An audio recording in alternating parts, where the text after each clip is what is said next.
जनसंवाद खबर में आपका स्वागत। हुलासगंज बाजार में महिलाओं के बीच हो रहे मारपीट का वीडियो हुआ वायरल। इलाके के लोग तेजी से कर रहे ट्रोल।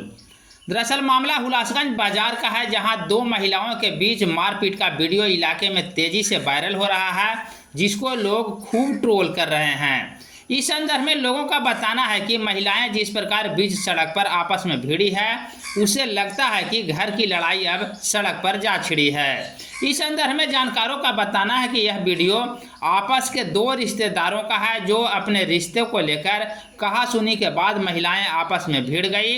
एक पक्ष नालंदा के तथा दूसरा पक्ष गया जिले के नई बाजार की बताई जा रही है। वीडियो में देखा जा रहा है कि महिलाओं के बीच हो रहे गुत्थम गुत्थी में पुरुष भी जा भिड़े हैं। बाद में लोगों के समझाने बुझाने एवं मौके पर पुलिस बल के पहुंचने के बाद मामला शांत हुआ और तब जाकर सड़क से यह झगड़ा समाप्त हुआ।